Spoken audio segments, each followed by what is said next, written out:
ஹே stay செல்லக்குட்டீஸ், welcome to our channel. வாங்க நம்ம இமேஜினேஷன் வேர்ல்டுக்குள்ளே போகலாம். Just imagine. இன்றைக்கி நம்ம பார்க்க போகிறது டெவில்ஸ் டார்லிங். வாங்க ஸ்டோரிக்குள்ளே போகலாம். போன பாட்டில் அவனும் வெயிட் பண்ணி பார்த்துட்டு வேஸ்ட் ஆஃப் டைம் அப்படின்னு சொல்லிட்டு லீ கரெக்டாக திரும்பும்போது சார் அப்படின்னு கூப்பிட்டு நீங்கள் முன்னாடி வந்து நின்றுருப்பீங்க. அவனும் அவங்கள பார்த்ததும் என்ன டொனேஷனா அப்படின்னு வேலெட் எடுத்து பணம் எடுத்து கொடுக்கலான்னு பார்க்க அதுக்குள்ளே நீங்கள் இல்லை அப்படிங்கிறீங்க. அவனும் பின்ன அப்படிங்கிற மாதிரி உங்களை பார்க்க அது உங்கள் அங்கிள் சென் சொன்ன அப்படின்னு சொல்லி நீங்கள் ஆரம்பிக்கும் போது தான் அவனுக்கு புரியுது. ஓ அவர் சொன்ன பொண்ணா அப்படின்னு அவன் ஒரு நிமிஷம் ஷாக் ஆகி பார்க்க அதுக்கு மேலே லூனாக்கோ எதை அவர் அனுப்பின பொண்ணா நீ அப்படின்னு அவள் ஒரு பக்கம் ஷாக்கில் பார்க்குறா. பட் லியோ பெருசாக எதுவும் அவங்கள்ட்ட காட்டிக்காம ஓ சரி ஓகே உட்காருங்க பேசலாம் அப்படிங்கிறான். வாட் அப்படின்னு லூனாக்கு தான் இவ பார்த்த பிச்சைக்காரி மாதிரி இருக்கா, இவ கூட என்ன இவன் உட்காந்தெல்லாம் பேச போகிறான் அப்படிங்கிற மாதிரி அவள் அப்படியே ஒரு மாதிரி அருகருப்பாக அவங்கள பார்த்துட்டு உட்கார. அப்படியே அவங்கள மேலேருந்து கீழே வரைக்கும் ஒரு வாட்டி பார்க்குறான். நீங்களோ நார்மலாக ஒரு சுடி தான், அதுவுமே வந்து கொஞ்சம் சாயம் போய் அந்த மாதிரி இருக்குது. பெருசாக ஒன்றும் ஜுவல்ஸ்லாம் இல்லை, எல்லாமே கில்ட்டு தான், பார்த்தாலே தெரியுது. அப்படியே குறுகுறுன்னு பார்த்துட்டு பரவாயில்ல எந்த மேக்கப் இல்லை, பெருசாக எதுவும் ஆர்னமெண்ட்ஸ் ஜுவல்ஸ் எதுவுமே இல்லை, that C is look pretty அப்படின்னு மனசுக்குள்ளே நினைக்கிறான். வெளியில் சொல்லலை. குறுகுறுன்னு உங்களே பார்த்துருக்கா. நீங்கள் அப்படியே பதட்டத்தில் கையெல்லாம் அப்படியே பிசைஞ்சிட்டே உட்காந்துருக்கா.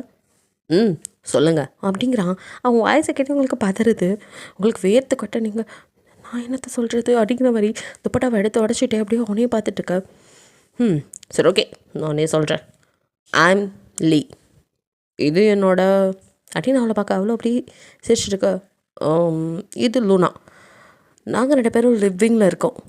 ஸோ எனக்கு இந்த மேரேஜில் இன்ட்ரெஸ்ட் இல்லை அப்படின்ட்டு அவன் சொல்ல வந்ததெல்லாம் நான் சொல்லிட்டேன்ப்பா அப்படிங்கிற மாதிரி முடிச்சிட்டான். பட் உங்களுக்கு தான் அது புரியல. இங்கிலீஷே இங்கே தகராறு, இதில் இவன் சொல்கிற வேர்டுக்கு என்ன அர்த்தம் அப்படின்னு உங்களுக்கு ஒன்றுமே புரியாமல் அப்படின்னா அப்படின்னு தயங்கி ஒரு விளையா கேட்க லியோ உங்களை அப்படியே பார்த்துட்டு இங்கிலீஷ் தெரியாதா அப்படின்னு கேட்குறான். கொஞ்சம் கொஞ்சம் புரியும் அப்படிங்கிறீங்க. சுத்தம் அப்படின்ட்டு அவனும் அப்படியே உங்களை பார்க்க நீங்கள் ஆனால் 10ஆம் கிளாஸ் பாஸு அப்படிங்கிறீங்க. இதை கேட்டு பக்கத்தில் இருந்த லூனா கொப்புன்னு சிரிக்க ஆரம்பிச்சிட்டா. உங்களுக்கு ஒரு மாதிரி ஆயிடுது. பட் நீங்கள் அப்படியே லீவ பார்க்க அவனும் சி மிஸ் அப்படிங்கிறான். நீங்கள் ஹீரா அப்படின்னு உங்கள் பேரை எடுத்து கொடுக்குறீங்க. அவனும் காண்டா வாட் எவர் இட் இஸ் ஏதோ ஒன்று இருந்துச்சு போங்க. எங்கள் பேருக்கு மிஸ், நானும் அவளும் கல்யாணம் பண்ணலை, பட் அதுக்கப்புறம் என்னெல்லாம் பண்ணுவாங்களோ அப்படி தான் வாழ்ந்துட்டுருக்கோம். ஐ மீன் நாங்கள் மேரேஜ் பண்ணிக்கல, பட் ஹஸ்பண்ட் அண்ட் ஒய்ஃபாக வாழ்ந்துட்டுருக்கோம். உங்களுக்கு கிளியராக சொல்லிட்டேன்னு நினைக்கிறேன், இப்போ புரிஞ்சா அப்படிங்கிறான். நீங்கள் பதில் சொல்கிறதுக்கு முன்னாடியே லூனா நெக்ஸ்ட் இயர் நாங்கள் மேரேஜ் பண்ணிக்க போகிறோம் அப்படிங்கிறா. அப்படியே டக்குன்னு லியோவில் ஒரு மாதிரி பார்க்குறான். நான் எப்படி சொன்னேங்கிற மாதிரி இருக்கான் அவன் லுக்கு. பட் நீங்கள் அதெல்லாம் கவனிக்கல, அவன் சொன்னதில் ஸ்டன் ஆகிட்டீங்க. அவ்வளோ ஹாப்பியாக அப்படி சொல்லிட்டுருக்கான். அவனும் அதை பெருசாக கண்டுக்காம சரி ஓகே அதான் சொல்ல வேண்டியதெல்லாம் சொல்லிட்டேன், உங்களுக்கு புரிஞ்சிருக்குன்னு நினைக்கிறேன். இதுக்கு மேலே பேச எதுவும் இல்லை, எனக்கு இந்த மேரேஜில் இன்ட்ரெஸ்ட் இல்லை. ஸோ நீங்கள் வேறு ஒரு நல்ல மாப்பிள்ளையை பார்த்துக்க நல்லாயிருக்கும்னு நினைக்கிறேன், பெட்டர் அப்படின்னு சொல்லிட்டு அவன் கிளம்ப போகிறான். அவன் சொன்னதெல்லாம் கேட்ட உங்களுக்கு அவ்வளோதான், நீங்கள் அப்படியே உடஞ்சி போயிட்டீங்க. நீங்களோ சரி நரகத்துலேருந்து தப்பிச்சிருவோம், இப்படியும் அவர் அளவுக்கு நம்ம இல்லாட்டியும் ஏதோ கொஞ்சம் ஏற்றுக்குவார் அப்படின்லாம் அவனோட கற்பனையில் வாழ நினச்சிட்டு இருந்த நீங்கள் இப்போ அவ்வளோதான், எல்லாம் முடிஞ்சு போச்சு, மறுபடியும் அதே நரகம் தான் நினைக்கும் போதே உடம்பெல்லாம் பதறுது. நமக்கு தான் சொந்தம்னு நினச்சிட்டு இருந்தோம், ஆனால் அவர் இப்படி இன்னொரு பொண்ணோட, ஐயோ நினைக்கவே முடியல, கஷ்டமாக இருக்குது. கடவுளை ஏன் எனக்கு மட்டும் நல்லதே நடக்கக்கூடாதுன்னு முடிவே பண்ணிட்டியா? விவரம் தெரிஞ்ச நாள்லேருந்து வெளி உலகமே பார்த்து பழகலை. நான் பார்த்து ஆசைப்பட்டது இவர் மேலே தான், வந்த காதல் இவர் மேலே தான். ஆனால் இப்போ எதுவுமே இல்லைன்னு ஆயிடுச்சு. இன்னொருத்தியோடு உட்காந்துருக்க வர பார்க்குறதோ நினைக்கிறதோ பாவம்னு எனக்கும் புரியுது. எனக்கு இந்த வாழ்க்கை இல்லை அப்படின்னு ஆயிட்டு அதை நினச்சி நான் வருத்தப்படுறதா இல்லை, மறுபடியும் அதே நரக்கத்துக்கு போகணும். அதே மனுஷங்க அவங்களோட நான் திரும்ப ஒன்றா இருக்குன்னு நினச்சாலே பயமாக இருக்கு, பதறுது. கொடுமைகளையும் சித்திரவதையும் கூட ஓரளவுக்கு தாங்கிடுவேன். ஆனால் அந்த நாய் அவனை நினச்சாலே அவனை நினைத்து நான் அடித்ததுக்கு ஒன்றுக்கு 10 திருப்பி கொடுக்க காத்துக்கிட்டு இருப்பான். அவன்கிட்ட எத்தனை நாளைக்கு போராட முடியும்? என்னைக்காவது ஒரு நாள் என் கற்பை இழக்கிற மாதிரி ஆயிரும். அதுக்கு பயந்து தானே சாக துணிச்சேன். சாக போன என்ன கடவுள் மாதிரி காப்பாற்றி வாழ்க்கை தரேன்லாம் சொன்னார். உண்மைன்னு நம்பினேன். கடைசியில் என் வாழ்க்கை திரும்பவும் அதே ஆரம்ப புள்ளிக்கே வந்து நிற்கிது. எனக்கு இதுலேருந்து விடிவு காலமே இல்லையா கடவுளே அப்படின்னு அழுகையாக வருது. அப்படியே நீங்கள் யோசிச்சுட்டே உட்காந்துருக்கத உங்களை லீ கொஞ்சம் நேரம் அப்படியே ஒத்து பார்க்குறான். அவனுக்கு புரியுது என்ன ரைட்டாக அந்த மூஞ்சி டல்லாகிடுச்சு. ஓ பணம் காசு எப்படி சூப்பரான வாழ்க்கைன்னு நினச்சிட்டு வந்துருப்பா போல். கடைசியில் இல்லைங்க மூஞ்சி டல்லாகிடுச்சோ அப்படிங்கிற மாதிரி பார்த்துட்டு சி மிஸ் ஹீரா அப்படி சொன்னதும் அப்படியே நிமிந்து பார்க்குறீங்க. அவங்க மூஞ்செல்லாம் டல்லாக இருக்கிறத பார்த்துட்டு எல்லாம் தவக்கலை சொல்லணும் தேவையில்லாத வேலை பார்த்துக்கிட்டு அப்படின்ட்டு மனசுக்குள்ளேயே புலம்பிட்டா. அப்படியே உங்களை பார்த்து எனக்கு புரியுது வசதியான வாழ்க்கை நல்லா சொகுசாக வாழலாம் நினச்சி கனவுகளோடு வந்திருப்பீங்க. இப்போ அதெல்லாம் இல்லைன்னு தெரியும் போது உங்களுக்கு கஷ்டமாக தான் இருக்கும். I know your feelings but they are no choice. உங்களுக்கு புரியும்னு நினைக்கிறேன். உங்களுக்கு வேணும்னா அப்படின்ட்டு அவனும் அப்படியே ஒரு கட்டு பணத்தை எடுத்து உங்கள் முன்னாடி வைக்கிறான். நீங்கள் பணத்தையும் அவனையும் மாறி மாறி பார்க்குறீங்க. இது என் அங்கிள் கிட்ட என்னை பிடிக்கலான்னு நீங்கள் சொல்கிறதுக்கு, அதுக்காக நான் கொடுக்குற சேலரியாக கூட வச்சுக்கோங்க ஓகேவா. இதை எடுத்துக்கோங்க. அவர்கிட்ட நாங்கள் மீட் பண்ணோம் எங்களுக்குள்ளே ஒத்து வரல அப்படின்னு சொல்லிடுங்க. That's all. இதை உங்களுக்கு ஹெல்ப்ஃபுல்லாக இருக்கும் அப்படிங்கிறான். இதை பார்த்தா லூனாவோ ஏன்னா எவ்வளோ பணத்தை எடுத்து கொடுக்குறான், இவளுக்கெல்லாம் 2000 ஜாஸ்தி அப்படின்னு அவள் ஒரு பக்கம் முணங்கிட்டு இருக்கா. நீங்களோ அப்படியே அவனையே பார்க்குறீங்க. உங்கள் மனசோ பாதுகாப்பையும் பாசத்தையும் தருவான்னு எதிர்பார்த்தா பணக்கட்டை தூக்கி தரான். இதுக்காக வந்தோம் அப்படியே எழுந்து ஓடணும் போல் இருக்குது. முடியல, காலெல்லாம் பின்னிக்குது, உங்களால் முடியல. அப்படியே கண்ணில் டேஸ் வர அப்படியே தொடச்சிட்டு அவனை அப்படியே பார்த்து இல்லை சார் இந்த பணத்துக்காக நான் வரல, இது எனக்கு வேணாம் நீங்களே வச்சுக்கோங்க அப்படிங்கிறீங்க. ஓகே அப்படின்னு சொல்லிட்டு அடுத்த நிமிஷம் பணத்தை எடுத்து உள்ள வச்சுக்கிறான். அப்படியே நீங்கள் அப்படியே கண்ணில் டேஸ் வர அதை தொடச்சிட்டே அப்படியே வெளியில் போகிறீங்க. அப்போது டக்குன்னு உங்கள் மண்டையில் ஒரு யோசனை, அங்கே போய் கஷ்டப்படுறதுக்கு அதுக்கு இவர்கிட்ட ஒரு வேலைக்காரியாக கூட இருந்துடலாமே அப்படின்னு தோணுது. ஏன்னா என்ன இருந்தாலும் கொஞ்சம் நல்லவனாக இருப்பான் போல். அவன் நினச்சிருந்தா நம்மளை கல்யாணங்கிற பேரில் கொண்டு போய் எது வேணாலும் பண்ணிடலாம். நான் அப்படி நினைக்கலையே, வேணாங்கிறத ஓப்பனாக சொல்லிட்டானே. அந்த வகையில் அவன் நம்மளை டச் பண்ண மாட்டான். அட்லீஸ்ட் ஒரு வேலைக்காரியாக பாதுகாப்பான இடத்துலையாவது இருக்கலாமே அப்படின்னு தோணுது. ஸோ மறுபடியும் அப்படியே கடன்னு அந்த ரெஸ்டாரண்ட்குள்ளே ஓடுறீங்க. இங்கே லூனாக்கோ பணத்தை எடுத்து அவன் உள்ளே வச்சுருந்தா நிம்மதி இருக்கு. அப்பாடா எங்கே பணத்தை தூக்கி தார வாத்துறானு பார்த்தேன், நல்ல வேலை இந்த லூஸ் வாங்கலை அப்படின்னு நினச்சிட்டவ. ஓகே பேபி போகலாமா அப்படிங்கிற அழியை பார்த்தேன். அப்படின்ட்டு அவனை கோட்டை சரி பண்ணிட்டு இருந்திருக்க. திருப்பி நீங்கள் ஓடி வந்தால் முன்னே நிற்க என்ன அப்படிங்கிற மாதிரி அவன் பார்க்குறான். சார் ஒரு 5 நிமிஷம் உங்ககிட்ட கொஞ்சம் பேசலாமா ப்ளீஸ் சார் அப்படின்னு கெஞ்சிரிங்க. I have already some work. புரியுதா உங்களுக்கு? எனக்கு இப்போ டைம் இல்லை, ஸோ நான் கிளம்பணும், நகருங்க அப்படின்ட்டு நகர போகிறான். சார் ப்ளீஸ் சார் அப்படின்னு கெஞ்சிரிங்க. அவனும் இங்கே பாருங்கள் எனக்கு டைம் இல்லை அப்படின்னு நகர போகிறான். சார் ப்ளீஸ் சார் 5 நிமிஷம் அதுக்கு மேலே எடுத்துக்க மாட்டேன் ப்ளீஸ் சார் அப்படின்னு டக்குன்னு அவன் கையை பிடிக்கிறீங்க. உங்கள் கையோட சாஃப்ட்னஸ் அவனுக்கு என்னமோ பண்ணுது. ஒரு நிமிஷம் உங்களே பார்த்துட்ருக்க. இந்த இதை அப்படியே லூனாவோ ஏய் என்ன பண்ணுற கையெடு அப்படின்னு டக்குன்னு உங்கள் கையை தட்டி விடுறா. அப்படியே லியோ அவளை மறைக்க அவள் அதை கவனிக்கலை. உங்களை பார்த்து லூனாவோ ஏய் அறிவில்லை இப்படி குறுக்க வந்து நின்றுட்டு இதான் அவர் சொல்கிறார்ல உங்களுக்கு டைம் இல்லை ஒர்க் இருக்குது, சும்மா வந்து நின்றுட்டு ப்ளீஸ்னு கெஞ்சிட்ருக்க இடியட் வலிய விடு அப்படின்ட்டு அவள் அவங்கள தள்ள போகிறா. அப்போ கரெக்டாக ஏய் அப்படின்னு சொல்லிட்டு லூனாவை பார்த்து அமைதியாரு அப்படின்னு சொல்லி கத்துறான். அவன் கத்துல இவ்வளோ நிமிஷம் என்ன அப்படிங்கிற மாதிரி ஷாக்கில் பார்க்க லியோ இப்போ உங்கள் பக்கம் திரும்பி சரி ஓகே 5 மினிட்ஸ் போதும் சார் ரொம்ப நேரம் எடுத்துக்க மாட்டேன், சொல்ல வந்ததை டக்குன்னு சொல்லிடுறேன் அப்படிங்கிறீங்க. சரி உட்காருங்க அப்படின்ட்டு மறுபடியும் வந்து சொல்லுங்கள் அப்படிங்கிற மாதிரி பார்க்குறான். நீங்களும் அது வந்து சார் நான் ரொம்ப ஒரு இக்கட்டான சூழ்நிலையில் இருக்கேன். இப்போ எனக்கு கல்யாணம் ரொம்ப அவசியம் சார். கல்யாணம் பண்ணால் மட்டும்தான் நான் அதுலேருந்து தப்பிக்க முடியும். அதனால தான் ப்ளீஸ் சார் எனக்கு இப்போ தேவை ஒரு பாதுகாப்பான இடம், அதனால் என்ன கல்யாணம் பண்ணிக்கோங்க சார் ப்ளீஸ் அப்படின்னு நீங்கள் கெஞ்சுறீங்க. அவனும் இவ்வளோ சொல்லி மறுபடியும் கல்யாணம் பண்ணி கேட்குறாங்களே அப்படிங்கிற மாதிரி அவன் பார்க்க இங்கே லூனாக்கோ வயிறு பற்றிக்கிட்டு எரியுது. இவளுக்கு எவ்வளோ திமிரு, கல்யாணம் பண்ணுமோம்ல அப்படின்னு அவள் காண்டில் முறைக்கிறா. உங்களுக்கு அவங்க 2 பேர் லுக்கும் பார்க்கும் போதே புரியுது. நீங்கள் சார் நீங்கள் நினைக்கிற மாதிரி எந்த தப்பான எண்ணமும் இல்லை. நான் எதுக்காக வர நினைக்கல, என்னோடய பாதுகாப்புக்காக மட்டும்தான். எனக்கு வேறு வழி தெரியல, கல்யாணம் பண்ணால் மட்டும்தான் என்னால் தப்பிக்க முடியும். அதனால தான். அது மட்டும் இல்லாமல் இந்த கல்யாணத்தை வச்சு நான் உங்கள் 2 பேத்துக்கு நடுவில் வரவே மாட்டேன். நீங்கள் எது பண்ணாலும் அதை நான் கேட்கவும் மாட்டேன். உங்கள் 2 பேத்துக்குள்ளே எந்த சூழ்நிலையிலையும் நான் பிரச்சனையாவோ தொந்தரவாவோ இருக்கவே மாட்டேன் சார். எனக்கு தேவை இந்த கல்யாணம், புருஷன் ஒருத்தர் கூட இருக்கணும், அவ்வளோதான். அதுக்காக மட்டும்தான், என் பாதுகாப்புக்காக மட்டும் நீங்கள் கல்யாணம் மட்டும் பண்ணிக்கிட்டா போதும். அதை வச்சு எந்த உரிமையும் கொண்டாடவும் மாட்டேன் சார். எனக்கு எதுவும் நீங்கள் பண்ண வேணாம். உங்கள் வீட்டில் ஒரு மூலையில் கூட நான் இருந்துக்கிறேன் சார். என்னோடய செலவுக்களை கூட நானே பார்த்துக்கிறேன். எனக்கு தேவை ஒரே ஒரு வருஷம் என் கூட நீங்கள் இருந்தால் போதும்.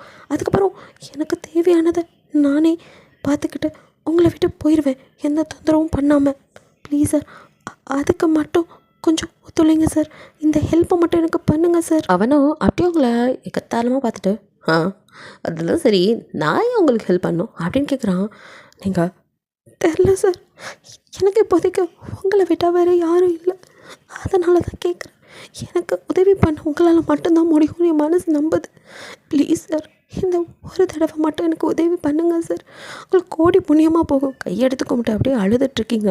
அப்படியே உங்களை அவன் ஆச்சரியமாக பார்க்குறான். இங்கே பக்கத்தில் உட்காந்துருக்கோ வயிற்றுச்சலோட, என்ன இவ கல்யாணம்னு சொல்லிகிட்டு இருக்கா அப்படின்ட்டு கடுப்பில் பார்த்துட்ருக்கா. அவளால் அதுக்கு மேலே அங்கே சைலண்ட்டாக இருக்கமில்ல, எங்கே இவ பேசி பேசி அவனை கரெக்ட் பண்ணிடுவாளோன்னு பயம் வந்துடுச்சு. ஸோ உடனே டக்குன்னு எழுந்தவளோ, ஹே போதும் இடியட், நிறுத்து, என்னென்னமோ வளரிட்டுருக்க அப்படின்ட்டு, லீ லெட்ஸ் கோ, ஆல்ரெடி நமக்கு டைம் ஆயிடுச்சு, இதுக்கு மேலே இங்கே வெயிட் பண்ண வேணாம். அவள் தான் ஏதோ கண்டதை உளறிட்டுருக்கானா, நமக்கு வேலையிலே என்ன இவள் உளரெல்லாம் கேட்குறதுக்கு, வா போகலாம் பேபி அப்படின்னு அப்படியே கையை பிடிச்சிருக்க. இல்லையே எந்திரிக்கவே இல்லை. அப்படியே ஒரு முறை தான், அவன் முறைச்ச முறையில் லூனா பயந்துடுறா. பிகாஸ் லீ அப்படியே அப்பட்ட ஆள். அவனை பொறுத்த வரைக்கும் அவன் எடுக்கிறது தான் முடிவு, அவன் வச்சது தான் சட்டம். அதை மீறி இன்னொருத்தவங்க ஒரு ரூல் போட்டால் அதெல்லாம் அவன் மதிப்பானா என்ன, அதில் இவன் முடிவு எடுக்கிறது என்ன அப்படிங்கிற மாதிரி இருக்குது அந்த லுக்கு. அதில் லூனா பயந்து அப்படியே அவன் பக்கத்தில் பம்மி உட்காந்துக்கிறா. லியோ அப்படியே இப்போ உங்கள் பக்கம் திரும்பி உங்களை பார்க்குறான். நீங்கள் என்ன சொல்ல போகிறான் அப்படிங்கிற மாதிரி பார்த்துட்டுக்க. ஓகே, நான் யோசிச்சு சொல்கிறேன், உங்கள் நம்பர் இருந்தால் கொடுத்துட்டு போங்க அப்படிங்கிறான். நம்பரா? என்கிட்ட ஃபோனே இல்லை சார். எதை அப்படின்னு அவன் பார்க்குறான். எதுவாக இருந்தாலும் இப்போவே சொல்லிடுங்க சார். நீங்கள் சொல்கிறதுல தான் என் வாழ்க்கையே இருக்குது. நீங்கள் சரின்னு சொன்னால் சந்தோஷப்படுவேன், வாழ்கிறதுக்கு ஒரு ஹோப் இருக்குதுன்னு நினச்சிக்குவேன். இல்லை அப்படின்னு சொன்னீங்கன்னா பரவாயில்ல சார், இதுக்கப்புறம் உங்கள் கண்ணு முன்னாடி நான் வரவே மாட்டேன். இருந்தால் தானே வர்றதுக்கு, அதுக்கப்புறம் நான் உயிரோட இருக்க மாட்டேன் அப்படின்னுங்கிறத மனசுக்குள்ளே நினச்சிக்கிறீங்க. இதை கேட்ட லூனாக்கும் இங்கே செம்ம கடுப்பாகுது. என்ன நினச்சிட்ருக்கா இவ, என்னமோ ஈஸியாக வந்து இவனை கேட்டுருக்கா. இந்த பைத்தியக்காரவன் உட்காந்துட்டே இருக்கானே, எதுவும் உனக்கு இது சொல்லி வச்சுருவானோ பயமாக இருக்குது. இல்லை அவளை பார்த்தாலே பிச்சைக்காரியமாக இருக்கா, எங்கே ஊன்னு சொல்ல போகிறான். இருந்தாலும் இவளுக்கு எவ்வளோ தைரியம், கிட்ட வந்து கல்யாணம் வரைக்கும் பேசிகிட்டு இருக்கா, எந்த தைரியத்தில் இப்படிலாம் வந்து பேசுகிறா அப்படின்னு உங்களை அப்படியே காண்டில் மறைச்சிட்ருக்கா. லியோ உங்களை குறுன்னு கொஞ்சம் நேரம் பார்த்துட்டு என்ன நினச்சானோ ஓகே அப்படிங்கிறான். டக்குன்னு நீங்கள் பார்க்க லூனா அதுக்கு மேலே எதோ ஓகே, எதுக்குடா ஓகே அப்படிங்கிற மாதிரி அவள் பார்க்குறா. நீங்கள் சார் அப்படின்னு பார்க்குறீங்க. Your request is accepted. நான் நீங்கள் சொன்ன அந்த ரிக்வெஸ்ட்டை ஒத்துக்கிறேன், உங்களை கல்யாணம் பண்ணிக்கிறேன் அப்படிங்கிறான். உங்களுக்கு இப்போ தான் வாழ்க்கையில் ஒளி வந்து விட்டது, வலி வந்து விட்டதுன்னு கொஞ்சம் நிம்மதியாகுது. இதை கேட்டால் லூனாக்கு அதுக்கு மேலே பற்றிக்கிட்டே, என்ன பொசுக்குன்னு இவளை கல்யாணம் பண்ணிக்கிறேன்னு ஊன்னு சொல்லிட்டான், அவட பைத்தியம் பிடிச்சவனே அப்படிங்கிற மாதிரி அவள் கடுப்பில் பார்க்குறா. உங்களுக்கும் சந்தோஷம் என்னென்னா, அவனை கல்யாணம் பண்ணி சந்தோஷமாக வாழ போகிறது இல்லைன்னு தான் தெரிஞ்சு போச்சே. கூடயே ஒரு ஸ்டெப்னி வச்சுருக்கான், இதில் எங்கேருந்து. ஆனால் அந்த நரகத்துலேருந்து தப்பிக்கலாம், இப்போதைக்கு நிம்மதியாக இருக்கலாம். ஏதோ அந்த வீட்லேயும் வேலை தான் பார்த்தோம், இங்கேயும் வேலை பார்த்துட்டு கூட இருந்துடலாம் அப்படின்னு ஒரு நிம்மதி. அந்த நிம்மதியை இவனோ அப்படியே உங்களை அப்படிங்கிற மாதிரி பார்க்குறான். அவளுக்கு அதுக்கு மேலே வைத்தச்சலாக இருக்குது, ஒன்றும் புரியாமல் அவள் பார்த்துட்டு இருக்கா. இப்போ லியோ சரி ஓகே, இதை உடனே அங்கிளுக்கு சொல்லிடணும், அவரும் சந்தோஷப்படுவார்ல அப்படின்ட்டு அங்கிளுக்கு கால் பண்ணுறான். அங்கிள் சொல்லுப்பா, பொண்ணு போய் பார்த்தியா? பார்த்தாச்சு, பேசியாச்சு. என்ன அவரு கொஞ்சம் பதட்டமாகறாரு, இவன் என்ன சொல்ல போகிறானோ, அந்த பொண்ணுக்கிட்ட என்ன சொன்னானோ அப்படின்ட்டு. எனக்கு பொண்ணை பிடிச்சிருக்கா அங்கிள், நான் கல்யாணம் பண்ணிக்க ரெடி அப்படின்னு சொல்ல அவருக்கும் சந்தோஷம் தாங்கலை. நிஜமாக தானா, நீ தானே பேசுகிறியாடா, எப்படி ஒத்துக்கிட்டேங்கிற மாதிரிலாம் அவருக்கு பல கேள்வி இருந்தாலும் இப்போதைக்கு அவன் ஒத்துக்கிட்டானே அதுவே போதும் அப்படின்னு சந்தோஷத்தில் ஹீரோ பக்கத்தில் இருக்கா அப்படின்னு கேட்குறாரு. ஆமாம் அங்கிள், அப்போ அந்த பொண்ணுக்கிட்ட கொஞ்சம் கொடுப்பா, நான் பேசணும் அப்படிங்கிறாரு. ஓகே அங்கிள் அப்படின்ட்டு அவனும் உங்ககிட்ட அப்படியே வந்துட்டு மொபைலை நீட்டான். நீங்கள் ஒன்றுமே புரியாமல் அப்படின்னு பார்க்குறீங்க.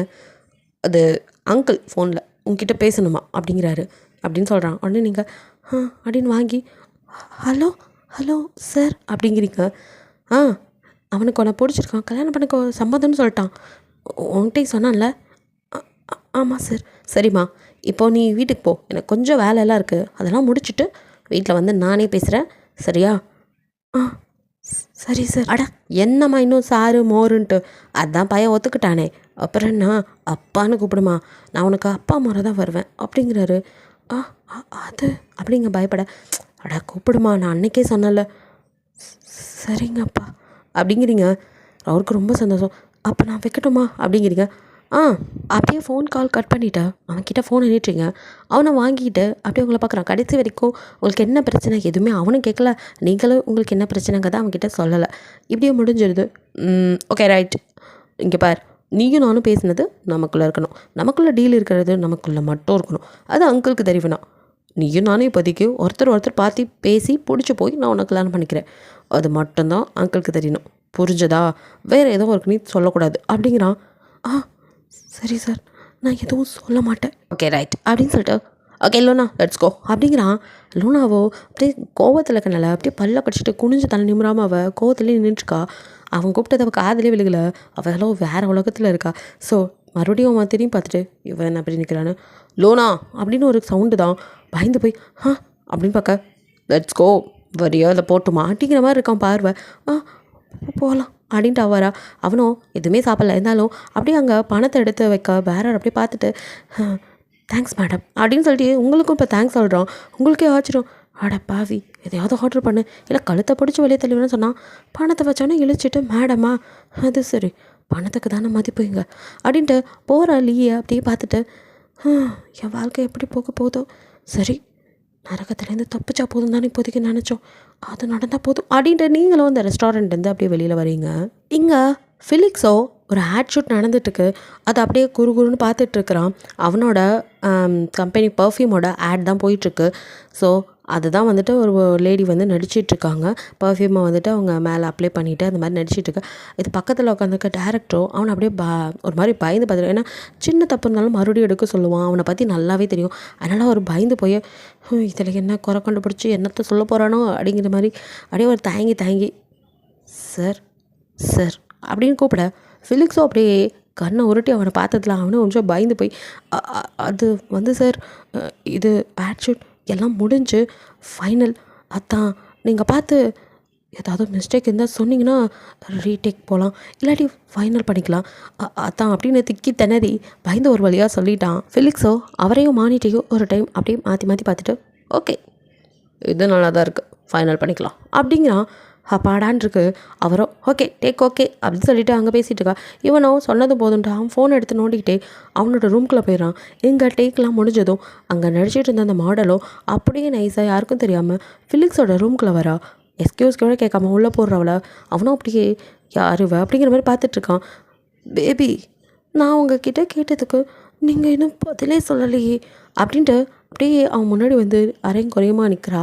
அவனும் அவளை இடத்தும் பார்க்காம அப்படியே ஃபோன் நோண்டிட்டு, இங்கே பாருங்கள் மிஸ் அப்படின்ட்டு அவங்க பேரே மறந்த மாதிரி அவன் நெத்தியில் கை வச்சு யோசிக்க, ஈவா அப்படிங்கிறா. ஈவா, நான் உங்களுக்கு ஆல்ரெடி ஆன்சர் பண்ணியாச்சு.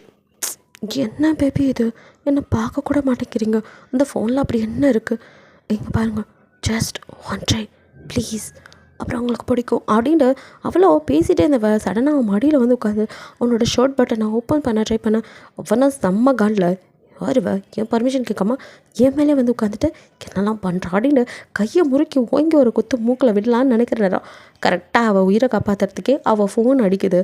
அவ்வளோ டக்குன்னு ஃபோன் அடிக்கவும் எழுந்து ஃபோன் அட்டன் பண்ணி, ஹலோ ஈவா ஹியர் அப்படின்னு பேச ஆரம்பிக்கிறா.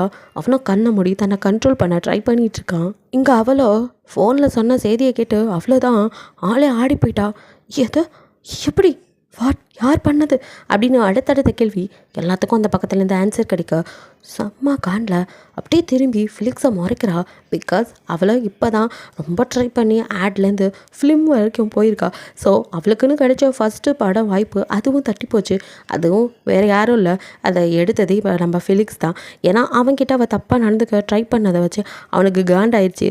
ஸோ அவளை வந்து பிளாக் மார்க் பண்ணி இந்த படத்தில் நடிக்க விடாத மாதிரி பண்ணி விட்டான். இதை கேட்டதும் அவளால் கண்ட்ரோல் பண்ணிக்க முடியல. அவ்வளோ ஆத்திரம். அப்படியே ஃபிலிக்ஸை திரும்பி பார்க்க அவனும் சர்வசாதாரணமாக அவன் ஃபோனை நோண்டிகிட்டே அப்படியே இலக்காரமாக அவளை பார்த்து ஒரு லுக்கு, என்ன இதோடு நிறுத்திட்டேன்னு நினச்சிக்கோ, இதுக்கு மேலே என்கிட்ட அட்வான்டேஜ் எடுத்துக்கிட்ட அவ்வளோதான் அப்படிங்கிற மாதிரி இருக்க அவன் பார்வை. எதுவும் பேசலை. அவன் பார்வையிலே மிரட்டா அவளுக்கு கோவம் கட்டுக்கடங்காமல் வருது. எவ்வளோ நாள் கனவு கோட்டை எல்லாத்தையும் செதைச்சிட்டானே, எப்படி என் கெரியரில் கை வைக்கலாம் அப்படின்னு அவளுக்கு அவ்வளோ ஆத்திரம். You busted, how dare you to do this அப்படின்ட்டு செம்ம கண்டில் அப்படியே அவனோட ஷர்ட்டை பிடிக்கிறா. அவன் சொன்ன அந்த பேர்ட் வேர்ட்லேயே செம்ம காண்டாயிட்டான். யாரை பேசினாலும் அப்படியே அமைதியாக இருந்திருப்பான். பட் அவன் சொன்ன வார்த்தை அவன் அம்மாவையும் சேர்த்து வச்சு அவன் உலகத்திலே நேசிக்கிறது அவன் அம்மாவை தான் அதிகமாக. அந்த வார்த்தை அவனால் தாங்கிக்கவும் இல்லை. அப்படியே அவன் எழுந்த வேகத்தில் பின்னாடி சேர் ஒரு பக்கம் தள்ளி போனுச்சுன்னா முன்னாடி இந்த அப்படியே தள்ளி போய் விழுறா. அவன் அப்பயும் விடலை. செம்ம கோவமா அப்படி கிட்ட வந்து ஹவ் டேர் யூ அப்படின்னு அவன் முட்டியை பிடிச்சி அப்படி தூக்குறான். அப்படின்னு அவள் பயந்து இப்போ பயம் வந்து அப்படியே உள்ள நடுங்குது. அது தெரியாமல் அப்படின்னு அவள் ஏதோ சொல்கிறதுக்குள்ள ஓங்கி ஒரு அவள் விட்ட அறையில் அப்படியே சொல்லண்டு போய் கீழே விழுகிறா. விழுந்த வேகத்தில் அவள் கன்னத்தில் நல்லா அடிக்கும் வாயை உடஞ்சி பிளட்டு வருது. அப்படின்னு அவள் அரை மயக்கத்தில் இருக்க மாதிரி இருக்கா. அப்படியே காலை வாங்கிட்டு ஷிட், இந்த மாதிரி ஒருத்தையெல்லாம் நான் தொடுறதே பாவம்னு நினைக்கிறேன் அப்படின்ட்டு அடுத்த நிமிஷம் அவனோட அப்படின்னு சொல்லி அவன் கத்துக்கு அவன் பிஏவோ சார் அப்படின்னு வந்து நிற்கிறான். அப்படியே கீழே கிடக்கிறவள கண்ணாலே காட்டி ஃப்ளெக்ஸ் என்ன பண்ணணும்னு தெரியும்ல பண்ணிடுங்க அப்படின்றதும் இவருக்குனே வருங்க போல இருக்கு. ஏமா அப்படி வாங்கி கட்டிக்கிறீங்க அப்படின்னு சொல்லிட்டு கெரியர் போச்சேன்னாச்சும் அடங்குறீங்களா, உசுரும் போகணுமா அப்படிங்கிற மாதிரி அதில் கை தாங்களாக பிடிச்சி வெளியில் கூட்டிகிட்டு போகிறான். அவ்வளோதான், இவனுக்கு ஏற்கனவே சும்மாவே டென்ஷன் ஆவான். இப்போ இவ பேசின பேச்சிலலாம் ரொம்ப கோபமாயிடுது. ஸோ அதுக்கு மேலே அவன் அங்கே இருக்கவே இல்லை. அப்படியே அங்கேருந்து கிளம்பிடுறான். கிளம்புனவன் நேராக வீட்டுக்கு தான் போகிறான். வீட்டுக்கு வரும்போதே அவன் ட்ரிங்க்ஸ் பாட்டிலோட வரான். அப்படியே பியரை உள்ளே தள்ளிக்கிட்டே கொஞ்சம் ரெட்டா என்னையே பேசுகிறாளுங்க இந்த பொம்பளைங்களே இப்படி தான் அப்படின்னு புலம்பிக்கிட்டே தான் உள்ளே வரான். வந்தவனோட ப்ரெஷரை இன்னும் ஏகத்துக்கு எகிற வைக்கிற மாதிரி உள்ளே உட்காந்துருக்கிறது நீங்கள் தான். அப்படியே சோஃபாவில் உட்காந்துக்கிறத பார்த்தாலும் இன்னும் செம்ம கடுப்பாகிறோம். அப்படியே கண்ணை சொல்லட்டி நிஜமாவே இருக்காளா இல்லை நமக்கு தான் கற்பனையாகிற மாதிரி பார்க்க நீங்கள் அண்ணா அப்படின்னு நான் பார்த்தது எழுந்து நிற்க கன்ஃபார்மே பண்ணிட்டான் இவன் வந்திருக்கா அப்படின்னு. இவ வேற அப்படின்ட்டு அப்படியே அவங்கள முறைக்கிறான். அண்ணா அது அப்படின்னு எதோ சொல்ல வர யூ ஷட் அப் அப்படின்னு டம்முன்னு கையில் வச்சு இந்த பீர் பாட்டில் போட்டு உடைக்கிறான். நீங்களோ பயந்து போய் அப்படியே 2 காதையும் பொத்திக்கிட்ட அப்பையும் கூட அங்கேயே தான் நிற்கிறீங்க போகல ஸோ அவுட் அப்படின்னு கத்துறான். அண்ணா ஒரு நிமிஷம் நான் சொல்கிறத கேளு, நான் சொல்ல வேண்டியதை சொல்லிட்டு போயிடுறேன். அது வந்து எனக்கு கல்யாணம் நிச்சயமாக இருக்குது. எனக்கு நீ மட்டும்தான் இருக்க இந்த உலகத்தில். எனக்குன்னு யாரும் கிடையாது. அதனால் நீ வந்து என் கல்யாணத்தை நின்று நடத்தி வைக்கணும்னா ப்ளீஸ் அண்ணா, எனக்கு அண்ணாவா நீ இதை மட்டும் பண்ணு அப்படின்னு அப்படியே கெஞ்சி கூத்தாடிட்டு இருக்கீங்க. பட் அவன்லாம் அதெல்லாம் கண்டுக்கவே இல்லை. உன்கிட்ட பேசக்கூடன்னு குடிக்கல. உனக்கு எத்தனை வாட்டி சொல்லியிருக்கேன் என்னை வந்து பார்க்காத, என் வீட்டுக்கு வராதன்னு. கேட்க மாட்டேன்ல, உனக்கு என்ன இப்போ அப்படின்ட்டு கடன்னு மேலே போகிறான். என்ன அவர் பாட்டுக்கு போயிட்டாரு. இவரும் நம்மள்ட்ட பேச மாட்டாரா? திரும்பி கூட ஒரு பார்வை பார்க்க மாட்டேங்கிறாரு. அண்ணா எனக்குன்னு யாருமே இல்லை, நீயாவது இருப்பேன்னு பார்த்தா நீயும் என்ன அப்படி பண்ணுற? அழகியாக வருது அப்பயும் நகராமல் நின்றுட்டுருக்க. மேலே போனவன் அப்படியே நிறையா அமௌண்ட் எடுத்துகிட்டு வரான், அதாவது பண கட்டுகளை எடுத்துகிட்டு வந்து அப்படியே அவங்க முன்னாடி தொப்புன்னு போடுறான். நீங்கள் ஒரு நிமிஷம் என்ன அப்படின்னு பார்க்குறீங்க. இதெல்லாம் உனக்கு தான், இதெல்லாம் எடுத்துகிட்டு போ, இதுக்கு தானே வந்த. கல்யாணம் கருமாதின்னு என்கிட்ட வந்துட்டுருக்காத. உனக்கும் எனக்கும் நடுவில் எதுவும் இல்லை. என் அம்மாவை கொன்ன கொலகாரி நீ. ஒன்னெல்லாம் என்ன தங்கச்சியா இல்லை, ஒரு மனுஷியா கூட என்னால் பார்க்க முடியாது. இன்னொரு தடவை என் மூஞ்சில் வந்து முழிச்ச அவ்வளோதான், அவுட். இப்படியே அதை பொறுக்கிட்டு ஓடி போயிடு. இதுக்கப்புறம் என்கிட்ட வரவே வராத அப்படின்லாம் கத்துறான். உங்களுக்கோ அழுகையாக வருது. என்னடா நினச்சிக்கிட்டு இருக்கீங்க? இந்த உலகத்தில் பாசத்துக்கு வேல்யூவே இல்லையா? பணத்துக்கு தானா? அவனும் பணத்தை கொடுக்குறான், கூட பிறந்த நீயும் பணத்தை விட்டு ஏறிடு. நான் என்னடா பாவம் பண்ண? பாசத்துக்காக ஏங்குறது பாவமாடா? இந்த பாலா போன உலகத்தில் என்ன படைச்ச இந்த இறைவனை நான் என்னன்னு சொல்ல அப்படின்ட்டு கண்ணை தொடச்சிட்டு, அண்ணா எனக்கும் பணம் தேவையில்லைண்ணா, பாசத்துக்காக தான் வந்தேன். அதுவும் கிடைக்காதுன்னு தெரிஞ்சு போச்சு. எனக்கு நீ எதுவும் பண்ண வேணாம். அட்லீஸ்ட் உன் தங்கச்சி அப்படிங்கிறதுக்காக எனக்கு ஆசீர்வாதம் மட்டுமாவது பண்ணு, அது மட்டும் போதும். அம்மா மாதிரி உன்னை தான் நான் பார்த்துட்ருக்கேன் அப்படின்ட்டு டக்குன்னு அவன் காலை அப்படி தொட அப்படின்ட்டு ஒரு நிமிஷம் தள்ளி போகிறான். அவனுக்கு ஒரு மாதிரி ஆயிடுது. நீங்கள் திரும்பி கூட பார்க்கல, அப்படியே அங்கேருந்து வெளியில் போயிடுறீங்க. அவனும் இவ்வளோ நேரம் திரும்பி தான் நின்றுட்டு இருந்திருப்பான். நீங்கள் காலில் விழுக்கும் டக்குன்னு திரும்பி நின்னவன் நீங்கள் போகிறத பார்த்துட்டு தான் அப்படியே மெதுவாக திரும்ப அவன் போட்ட பணக்கட்டெலாம் அங்கேயே தான் கிடக்கு. எதையுமே நீங்கள் எடுக்கலை. அவனுக்கு ஒரு மாதிரி இருக்குது. அவன் அப்படியே ஜன்னல் வழியாக பார்க்குறான். நீங்கள் கண்ணை தொடச்சிட்டு ரோட்டில் நடந்து போகிற தெரியுது. அவன் அந்த ஜன்னல்லே சாஞ்சு அப்படியே நின்றுட்டுருக்கான். இங்கே நீங்கள் ஏற்கனவே சொன்ன நேரத்துக்கு மேலே ஆயிடுச்சு. வீட்டில் இப்போ யார் யார் இருக்கா என்னான்னு தெரியல, பயமாக இருக்கா அப்படின்னு கொஞ்சம் கையெல்லாம் பிசைஞ்சிட்டு பயந்துக்கிட்டே தான் உள்ளே வரீங்க. உள்ளே எட்டி பார்த்ததுமே அவங்கள அப்படியே முடிய பிடிச்சி உள்ளே இழுத்து வேற யார் உங்கள் அக்கா ஹஸ்பண்ட் தான் தள்ளுறான். நீங்கள் பயந்து போய் அப்படின்னு கத்த அவனும் எங்கடி போயிட்டு வர, எவன் கூட ரூமில் எடுத்து தங்கிட்டு வர அப்படின்னு அவன் இஷ்டத்துக்கு பேசுகிறான். நீங்கள் பயந்து போய் அவனையும் பார்த்துட்டு இருக்க. இதோட இந்த பார்ட் முடியுது. நெக்ஸ்ட் பார்ட்டில் என்ன இருக்குன்னு பார்க்கலாம். பிடிச்சிருந்தா லைக் பண்ணுங்கள், ஷேர் பண்ணுங்கள், மறக்காமல் சப்ஸ்கிரைப் பண்ணுங்கள். அப்படியே கொஞ்சம் கமெண்ட்டும் பண்ணிடுங்க. பாய், தேங்க்யூ ஃபார் வாட்சிங்.